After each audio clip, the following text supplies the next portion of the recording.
Welcome to Art Loves Fashion. I'm your host, Sharonda Irving. I'm an image consultant, professional developer, art curator and collector, a wife and a mom. This show, Art Loves Fashion, is about, you guessed it, art, love, and fashion. We'll be meeting new people, trying interesting things, and hopefully learning something new. Sounds kind of vague, right? That's because I want you to join me on Sundays at 5 o'clock as we take a journey of all things creative and beautiful with art, loves, fashion.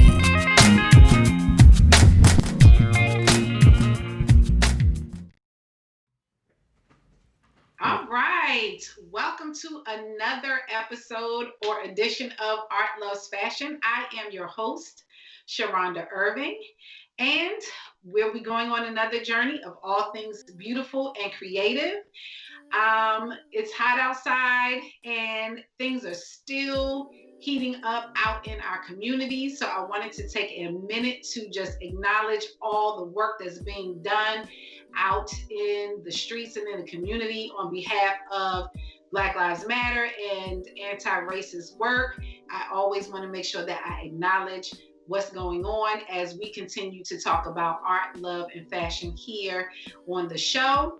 I have a special guest, the lovely Miss Nina O'Neill of Monochrome Collective. And she's going to be sharing some of her experience as an art consultant. She's going to give us a couple of tips at the end. And so, I'm excited to have her on. Welcome, Nina. Hi, thanks for having me. Yes, thanks for being here. And I have to say up front, I'm so excited. Nina is having another little one on the way. So we can show everybody the profile of like ridiculous. There's a whole lot of it's only getting hotter in the district. So yes. Hotter in the district. And so, I appreciate her taking a moment of her busy day because she also has a little one at home. So I appreciate her taking time out of her busy day to be able to join us on the show. And you have to tell Todd, thank you for sharing you with us for a little while. So Nina, how did you get started in the world of art in general? I kind of feel like most people who have a natural inclination for something, there's no starting point. It's just always what you've gravitated to. I mean, for me, it was what I played with in preschool. It was always color focused. These are the things that I love. Everybody's inherently good at certain things. Mm-hmm. And I'm good with color. I'm good with space. And I've always been that way. And so it was really a fun challenge as a teenager growing up, just kind of thinking, what can I do with this? How can I continue to have a job that feels like fun and feels like I'm contributing something useful with my skills?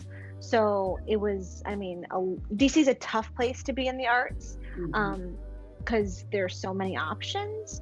So it was a lot of volunteering and like working at after school programs and just trying to pay rent doing that, but like volunteering in the places I wanted to be around people I wanted to learn from. So I've lived in DC for 20 years now, and it's all just been like a constant exploration of trying to figure out how I can provide a service that uses the skills that I have in the art world. So did you go to school for art, or was it something that you were like, it's undeniable, I've got to part ways with what I went to school for? So I started undergrad doing piano performance and pre-med because my dad's a psychiatrist and I really like talking to people and I really like helping people. And I was like, this is what I'm gonna do. Makes total sense. Right. And I played the piano and I was like, this makes sense, right? This is my identity. And I made terrible grades, like the worst grades freshman year. And I was just like, okay, I have to reset. What am I doing wrong? Okay. I thought this is what I was good at. And I had a really great counselor at school who was like, take something that you don't feel like will be work that you think will be fun, that you think you're just good at. So I took an art history class and I was like, there you go. Like now I found where I think my skills really lie, and it's not quite as forced, and it's been full steam ahead ever since. Wow. So I always, when I'm talking to artists or people who are in the creative field, I always find it interesting what that journey looks like, because it doesn't all, we don't always have parents or like people who are like, yeah, go ahead and go into art as a career. Like usually our parents, God bless them, are like, I don't know how you can make a living off of that. So maybe having a dad who's a psychologist was like a little bit of help.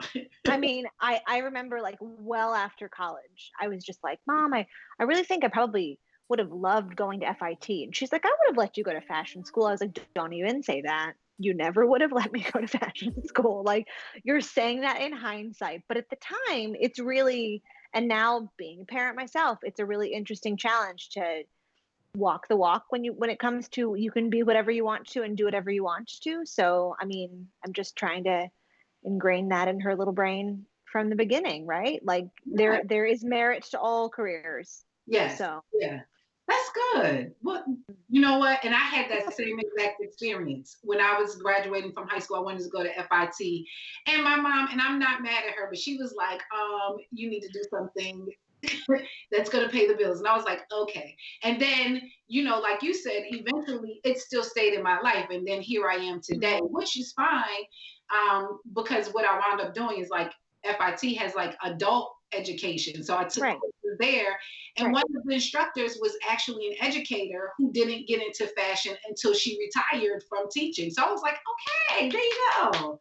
I mean, I feel like everybody's path is so direct when you actually step far enough back and look at it. It feels super winding along the way, but as long as you stay focused on what you enjoy, what you're good at, it's a happy thing. It comes back into place, of course. Definitely. Yeah. Definitely does. Okay, so then I also you currently, so your company itself is, the tagline is like matching art with people. Mm-hmm. But you currently have an exhibition coming up with a collaboration with another organization called By the People. Tell me a little bit about how that collaboration came about. So By the People is a portion of a project that Halcyon puts on every year. They're an arts and entrepreneurship organization in Georgetown. They have been doing this kind of art and dialogue festival every year.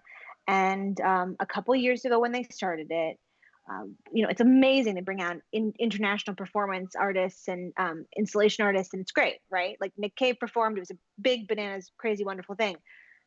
So great for people to experience. The problem was there was no way for those people that were interested in supporting artists in the area to do anything about it. So the CEO and I just happened to have known each other from one of these art jobs that I've had over the past 20 years. And so she's a friend, and I called her up and we had a nice conversation about just kind of what was missing. And that was that direct connection. Like we needed a DC art gift shop associated with this amazing international presentation they were doing. So it's turned into this wonderful art fair. Last year we had 51 artists from the DMV. This year it's almost 115, I think is where our cap is.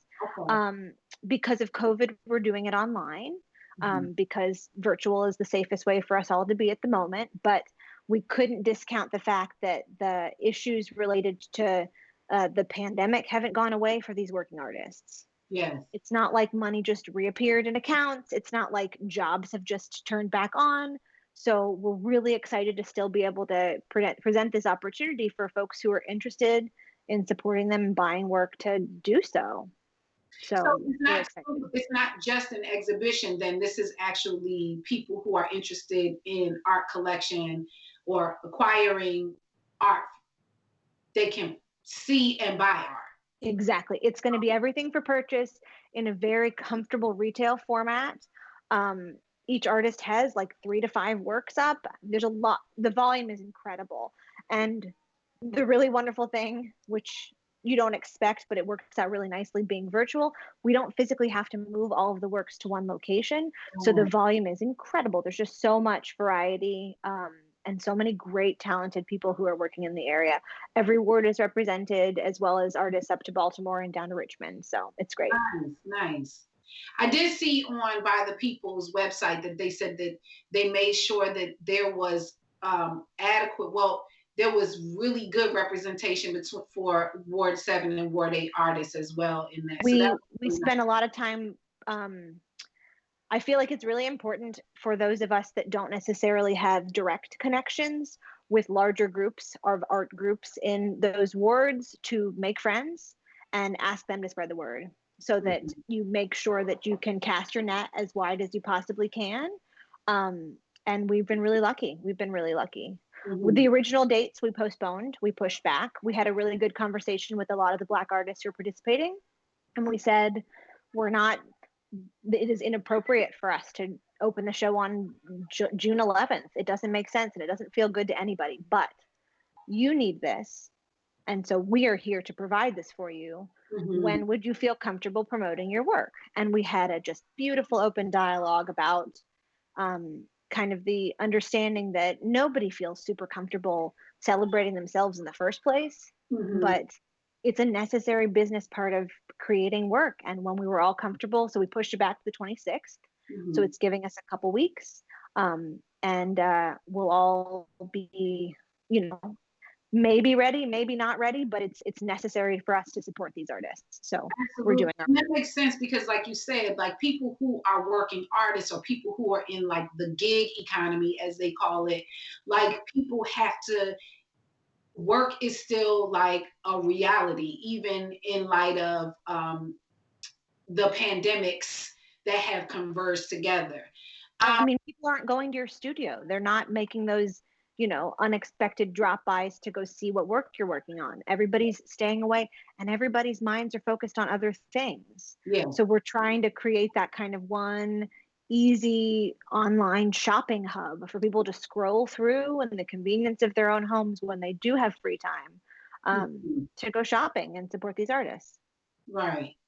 That's good. I can't. I'm excited to see it, and just the idea of the volume of work that's going to be displayed is really mind-boggling to me because one of the things that I also do is one of our businesses, Urban Development, is that we do art installation, and so we work with public art, and so when we put out a call for artists to submit their work, I mean, it is quite a task to select the art that's going to be installed in various locations. So I can't imagine the It's a good challenge. It's a good challenge to have positive volume like that. And yeah, it's always just so gratifying to put a call out and see artists you haven't heard of, artists you didn't know have been working for 30 years. I mean, yeah.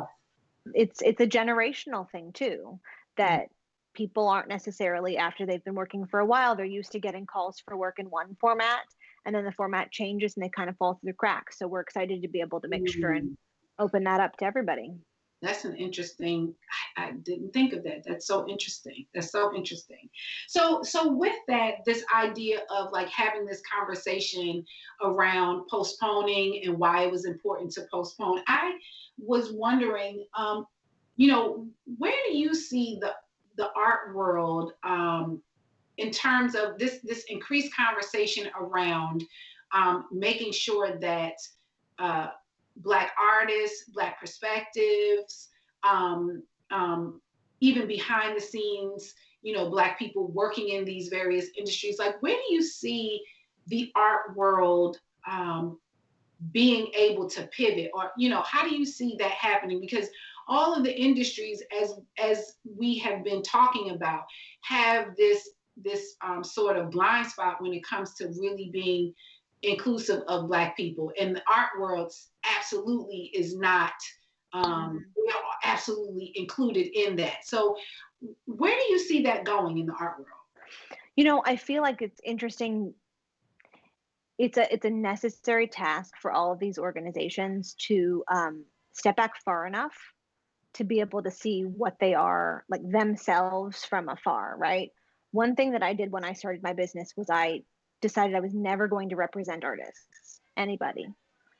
Because having the ability to work with anyone really opens up my avenues to be able to create opportunities for anyone I want to. I Mhm. have all of these opportunities that come up where collectors are looking for work.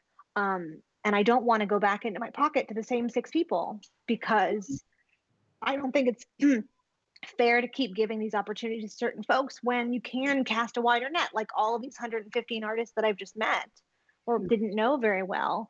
Mhm. Their work is just as valid as, for example, the 6 people that I had. So I'm doing my little part, and I hope that other people are going to too. I mean, this is a really hard question because some of these institutions are monstrous, and the Right. amount of red tape that they'd have to go through to make any kind of a change. Mhm. But it is not acceptable for the level of leadership to only have one Black representative who's a diversity officer. That's not Yeah. okay. Yeah. That's not okay. And everybody is starting to hopefully see the flashlight shine brightly on issues like that and be able to make changes. My business is a one woman show who contracts out people that I've worked with that I enjoy working with. And I'm going to keep it that way. I'm going to keep it that way for as long as I can, so that I can give opportunities to lots of different kinds of people who I've worked with along the years, who I think deserve a shot. Mhm. So one of the things that I was wondering too is that as you vet artists or meet artists and kind of not only do these exhibitions, but also a big part of your business is matching people to artwork. Um, Mm. how do you uh, broaden even your own personal view of what is beautiful or what is like, you know, we have a canon of what is considered sort of the classics, and then you have people who study those classics and then they develop their style and that kind of thing. How do you um, keep your own perspective about art um, evolving and flowing so that when you see, artists of color and Black artists, like being able to appreciate that, and then in turn getting your clients to see the value and the beauty in those works? Well, I think one of the easiest ways to approach this is that art is subjective, right? There is no bad art. There's just art that I will hang, art that you will hang, art that other people will hang. It's different for everybody what they fall in love with. But one of the things that I love so much about the way that I work my job is that you don't know the person that made the work. Black artists make abstract work, text based work, floral work, figural work. It doesn't necessarily mean that if you are supporting a Black artist, what you're seeing is a representation of them specifically. So, this is a really great way for me to be able to put presentations to collectors who are like, I really want, a shades of green abstract piece to go above my green couch.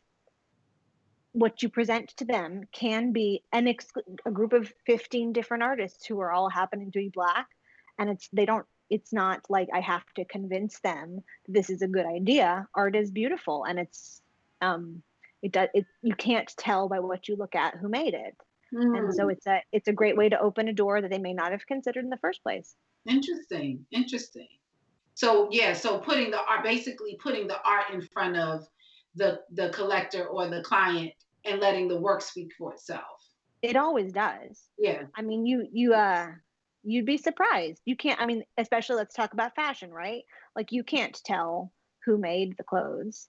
Yeah. It's a beautiful dress, regardless. And so if you want to go and seek out an African American artist, collector, designer, whatever, I mean, go do it. Start there, but you're going to see what you're looking for no matter what. I like that. You're going to see what you're looking for no matter what. I like that. I like that. So, just to sort of pivot, right? So like you have this professional side and like you get to do all this great behind the scenes work and work with artists and immerse yourself in that arena. So just to pivot, because on the other side, from the layperson's perspective, and I'm always like, people who watch the show, I'm always like, hey guys, like I'm going to give you a takeaway and a tip. How does a regular person pick art? Like I know people always say like, buy what you love, but then there's so many things that you could pick or so, how do you help people to sort of So you're totally right. Like it's an impossible thing, right? Somebody can say, "Oh, I only like this," and they see something else and fall totally in love. yeah, I that's me. I spend time with a person's space ahead of time. You would be shocked that there's always like this one unifying thread, right? I have one collector who everything in his house has the same turquoise in it. And he's like, no, it doesn't. It does. It absolutely does. Like there is a color that he gravitates towards. Or certain people who just like live here, but like love the idea of Florida or love the idea of Miami and have like everything just kind of feels beachy. There, it's again stepping away, having a fresh set of eyes, take a little peek at everything. You'll be able to guess what they're looking at. A lot of collectors are more sentimental than they'll give themselves credit for, so Mm, that there is something in work that they've collected that has, just like a sentimental meaning of a place or an experience that they've shared. I do what I kind of call couple art therapy. It's that in most homes, there's one partner who's represented in the space, like who decorates, and then the other one who just kind of lives there. yes, So it's like trying to spend time to make sure that everybody feels represented in the space. yes. And it's that we art that really speaks to everybody. And sometimes it doesn't match anything at all. And it just feels special and important to both people who live there. So if I'm out buying art, then I should just try. I probably not knowing am gravitating towards something either because I keep picking the same color or because there's a feeling that I may not be. Yeah. I mean, I think you're going to try to check yourself now. Like when you're looking at something, you're like, why do I like this? Why do I like this? But also, like, the reaction when your husband sees something that he really likes, Mhm. right? I have the same thing. Like I know when my husband sees something and likes that artwork. And so when I see something that feels like that, I'm more inclined to be like, oh, well, it's not just me who's going to enjoy this. Everybody's going to enjoy this. Yeah. So I do that's try to kind of what I do that. Like gravitate. I try to be like, okay, so I like it, but will he like it? Like for some reason too, in our house, we have a lot of like portrait kind of Hmm. art, like of people, not necessarily a lot of abstract. So then I'm always like, I don't want to have like too many women up or too many men up. So it's always like, okay, how do Don't overthink it. Don't overthink it. See, but then I've got some clients who are like, I don't want any strangers staring at me. And some I, folks just like love figural. Like it depends. It depends what you like to live with. because I'm trying to figure out now like how to get some like non like people based art. And then Well, do you you're going to spend some time on this website and you're going to look through all this work and then you're going to be like, okay, I like this. Why do I like this? I mean, this is like it's the equivalent of being able to go to 15 different art fairs all at once and just see all the stuff while you're sitting in your PJs and your computer. And you also like will know that all these artists are making their work in the area too, which makes it even more special to make a connection with somebody who's absolutely creating work here. I'm definitely gonna check it out. I'm gonna like share that information with friends. And then finally, like once you get your art, this is my personal challenge, and so hopefully somebody else, I'll get it, and then I'm like, I is it doesn't always get hung up right away. So like, what are there any tips to, but getting it up and putting it like in the right place? Okay, so there's no right place. First of all, no right place. And also, you should never buy art. Well, you can, but you should avoid buying art that is so specific to a location that if you didn't live there, you wouldn't be able to find a space for it. Okay. So it's nice to think about living with work that can be relocated. The biggest mistake that collectors make is putting the art up before the furniture is in place. Nothing makes me more crazy than going into somebody's house and seeing a painting that's like this high up off of a dresser because they hung it up before and it keeps getting banged into, or like it's totally crooked. Because you experience artwork very differently depending on what the furnishings are. In a gallery, the center of artwork is at 56 inches. It's very standard, like uniform standard setup. In a home, I'm 5 feet tall. Not everybody in my house is. And so I tend to hang things lower, which I've been trying to like train myself to think about everybody who's enjoying the space, the work in the space. So there's little things like that. I think the two biggest mistakes are hanging artwork at a height that is just for you, and then hanging artwork before like the space is set up. So put your furniture in place and then spend some time and hang it up. And if you really can't do it, just call me. I'll come over and hang it for you. Oh my goodness. Okay, that's good to know because I swear I was at a house a couple of days ago. A woman just moved into a new condo and she's like, I've been here for days and days and I'm just staring at all these squares on the floor. Like that's what happens. You just, it's intimidating, but sometimes you just need a sidekick. So I'm ready to help. Yes, sidekick. I love it. I love it. Well, Nina, thank you. And so the takeaway I always like, so the takeaway is you said, don't hang up the art before you place your furniture. No. Don't buy art based on a specific space. Yes. Buy it because you like the art and then the space will find itself. Yes, definitely. And definitely click on the link once Sharonda puts it up.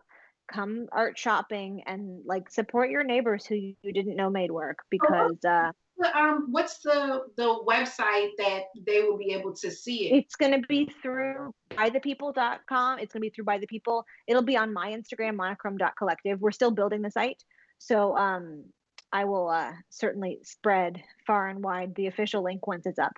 But it's going to be up from follow you at Monochrome Collective, and if they follow By the People, and it's funny because I saw like I have quite a few friends who follow you and By the People. I was like, oh wow, that's so cool.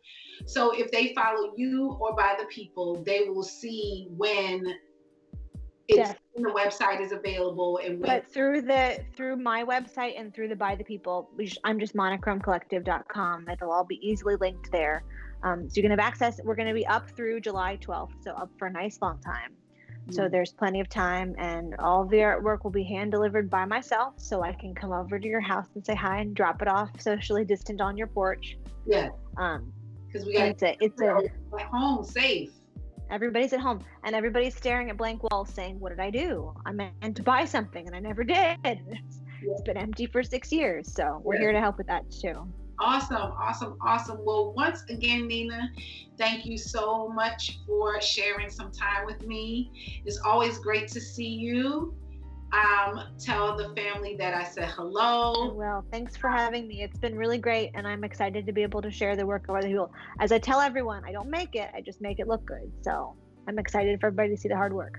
Yes, and then I would even say too, for people who are interested, even if the website isn't up, what I did notice is that on your site, there is a listing of the artists that will be featured in the fair. So if you are just want to start kind of looking and digging to see what kinds of things that will be up once it starts, they could go to your site, monochrome.collective.com, and just start the artists. I'm eternally accessible. So send me an Instagram message if you've got a space in mind already and you're looking for something very specific. If there is an artist in mind that you want to support, if you want to support a Black artist from DC, I am so happy to help you connect with somebody who's going to be participating in the fair, who you may not know. This is a time when, for so many different reasons and so many different ways, we can make our money speak and go directly where we want it to go. So I'm here to help with that. Good to know. Thanks again, Nina. Yeah, thanks for having me. See you soon, hopefully. Bye. Bye.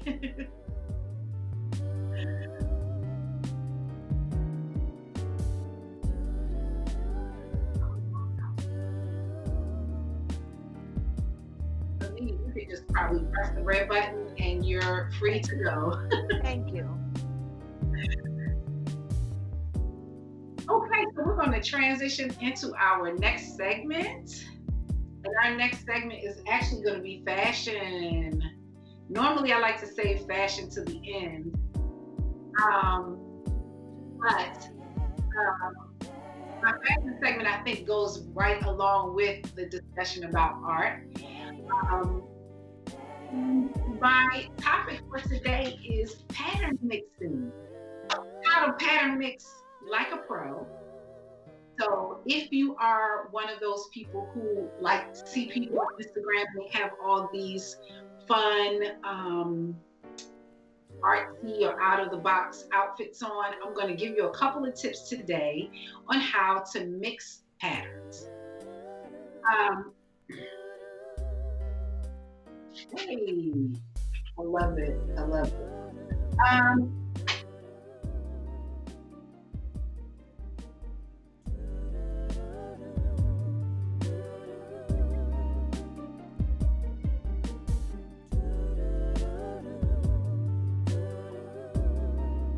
so, how to mix patterns like a pro. So, what made me think about this is a couple of things. One, I come from that generation where, when I first started learning how to like dress, of course, I don't know why, but I like asked my mom how to match the colors together because I think when I was little, I felt like certain colors went with others. Now, as I'm older, I'm kind of like, those rules don't apply anymore. But I definitely was in that generation of like matchy matchy and like your shirt and your purse matched, or you had your socks match your shirt. And like literally back then, you would like hold your things together to make sure it was the same shade. And, you know, um, you had everything almost sort of like lined up by color, and you definitely followed sort of this, the color palettes usually were like the opposite colors on the color wheel, so like your red and your blue, your green and your yellow. But then as you get older, you start to get a little bit more creative and fashions change, and matchy matchy was no longer the thing. And so people started to get a little bit more creative, and things that are in the store started to shift a little bit. And so it allowed for a little bit more creative expression. And through that process, you see not only just unconventional color combinations, but now you see people mixing patterns. And mixing patterns is something that can be so super fun. But if you aren't really sure how to do it, it can be a little intimidating and a little confusing. So I want to share with you guys today just a couple of tips to mixing patterns. If you notice, I try to sometimes dress according to what I'm going to be talking about for fashion. So I'll start with what I'm doing now. One of the tips when you're mixing patterns is to stick with the same color scheme, but with different patterns. So in this case, I've got on navy, blue, and white, but the mix is the stripes, and then the I guess this is like vertical, and up here is horizontal, and then the dress has vertical. And you may or may not be able to see, but a part of this also is polka dot.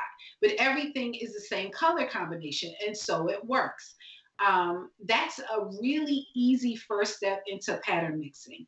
Keep the colors the same, but just have the pattern to be different. And you'll notice too, the scale of the pattern is sort of similar. So I don't have like giant patterns and little teeny tiny patterns. These are both sort of similar kind of in scale.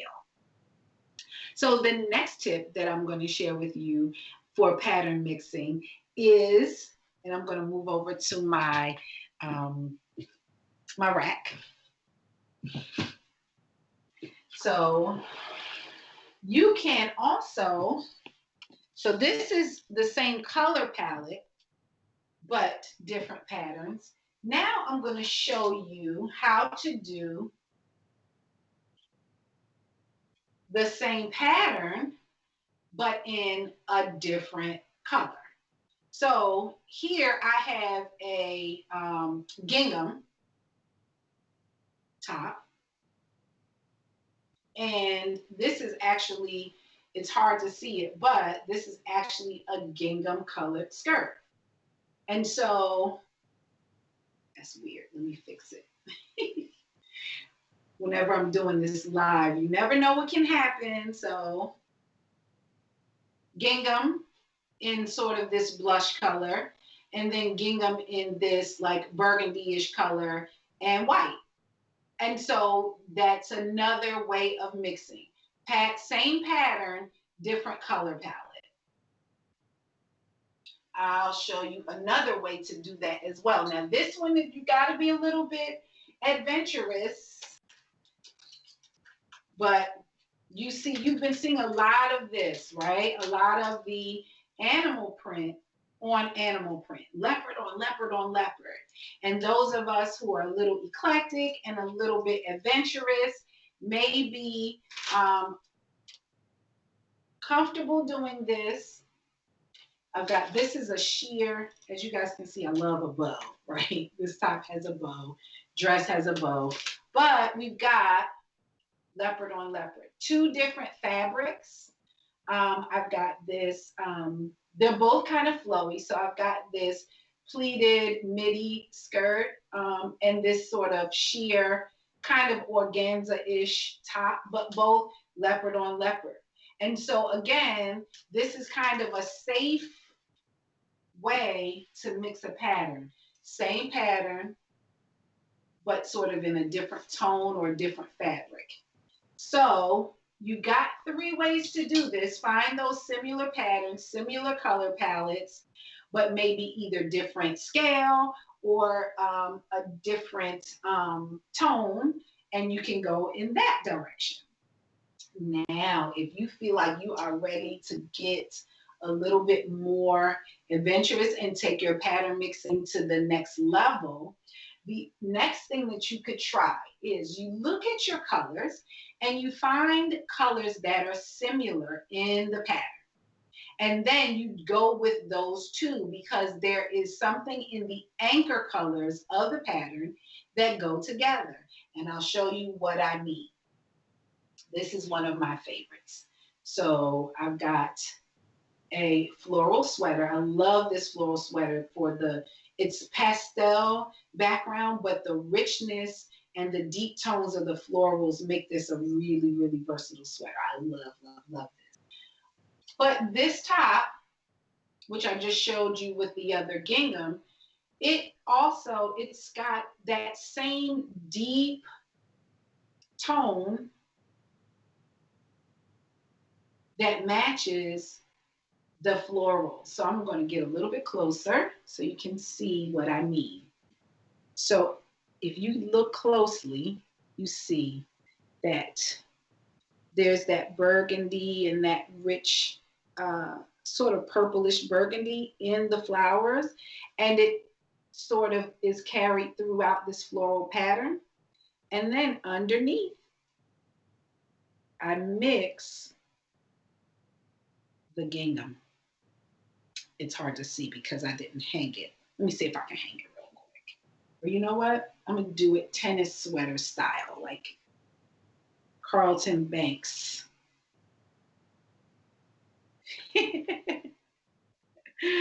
That'll show you how it looks together. So you can see the deep tones of the floral matching the deep tone of the gingham. And so that's what you do when you're mixing a pattern. You're looking for the same sort of anchor color. In this case, it's that burgundy-ish, purplish color pulling together. So floral and gingham, put it together, do it. And here's the thing, anything, and I always say this, there are really no rules in fashion. There are tips to help you sort of make a more confident decision. But when you have confidence, usually you can pull most things off. So don't feel like there is something that is preventing you from doing it. The only thing that's stopping you from doing it is you. If you like it together and you've got the confidence to pull it off, go for it. And if you didn't like the way it looked, try again tomorrow. Here's another bold pattern choice. Again, we started off with something simple, colors that look similar with a small scale pattern mix. Now here's where I take it to sort of the adventurous level. So I've got these pants. I'm going to keep them on the hanger, but I wanted you guys to see them. I love, love, love these pants. Bold pattern, vertical stripes, bright colors. We've got orange and green and blue and white, or like a cream color. But then I also have this Ankara fabric top. Same kind of color palette, but just a completely different print, completely different sort of aesthetic, you would think, right? So let's look at how that goes together. Look at that. Let me fix the collar so you guys can really see. And we've got the same tones pulling through.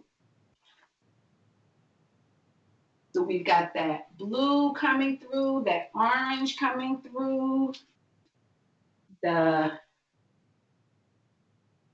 creams. So don't be scared. Just because it's not at first glance matchy-matchy, when you find those complementing colors that can pull together, just go for it. Now, for those of you who are like, whoa, whoa, whoa, whoa, whoa, I'm not there. What I do want to encourage you then is to try pattern mixing maybe with a shoe that has an animal print. So you want to get a little bit adventurous. Animal print on animal print on animal print. But just throw the snakeskin shoe on with the leopard print skirt. And then do a plain top. Then you will feel like you're mixing, you're getting a little bit adventurous, but you're still a little bit more conservative if you aren't ready to push through that way. So you don't have to necessarily, if you want to try pattern mixing, you don't have to go full outfit pattern mixing. You can use your accessories as a way to push through. So gingham band around the hat.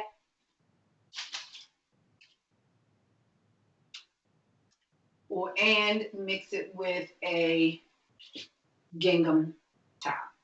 Black and white gingham, burgundy color gingham, and then whatever you want to put on the bottom. White jeans, pencil skirt, and then you're ready. You're still sort of a little conservative, but it's only just a hat that makes it a little bit more fun and exciting with a pattern mixing. So those are my tips for fashion. And you know, one of the things I love about pattern mixing, especially during this time of year, is that the weather is getting hot and it's definitely summer's around the corner, but you know, we still get those unpredictable either rainy days or cool days, and we want to we need to layer. That's a great opportunity for you to mix patterns. So you could throw on, you know, a cardigan or a lightweight jacket that has a different color pattern just to mix it up. Or you could put on your sundress and a t-shirt underneath of it that has a different pattern. So get adventurous, try it out, start simple, and then get a little bit more adventurous as you gain confidence. So that is my fashion segment. We're going to move into our final segment today. This is our love segment.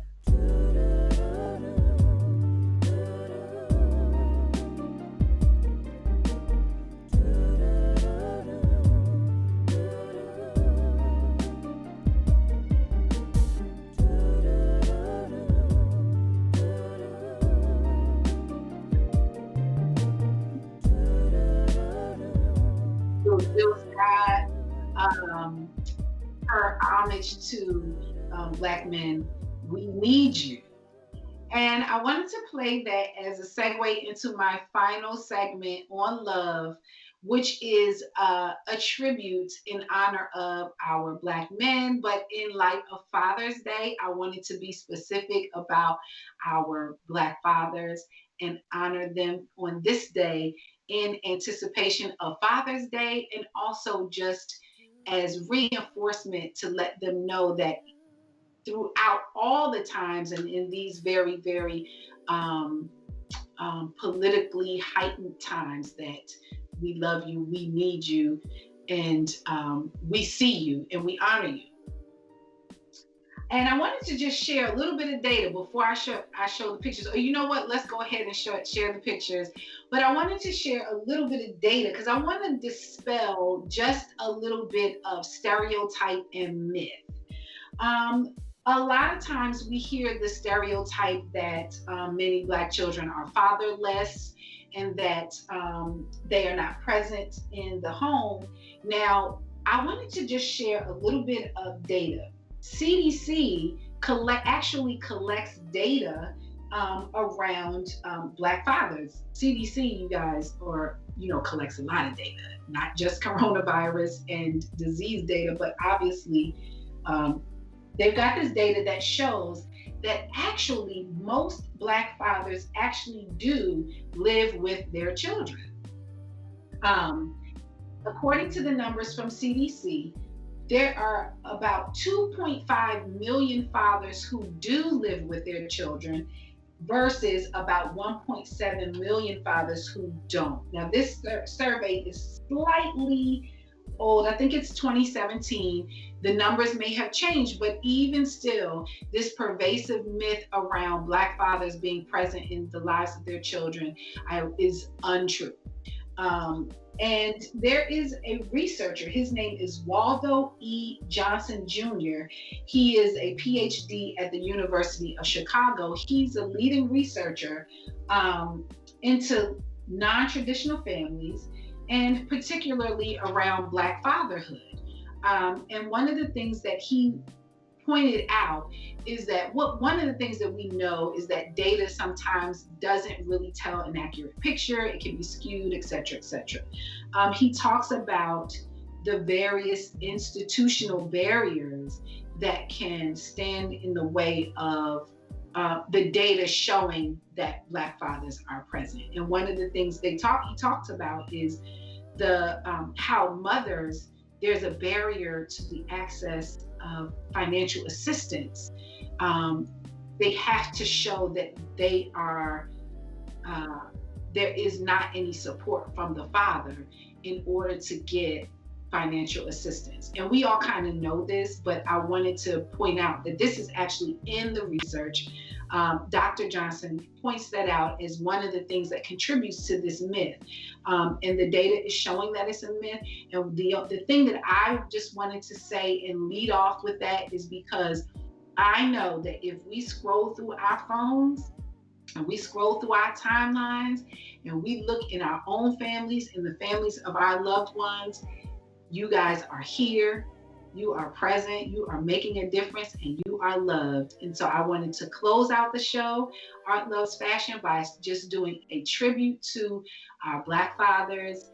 And the pictures that you'll see on here are the people that are in my life, my husband, my cousins and uncles and family members, that are important in my life, in the life of my daughter, in the life of my husband. And so we salute you, and we can play the music as we take the show out.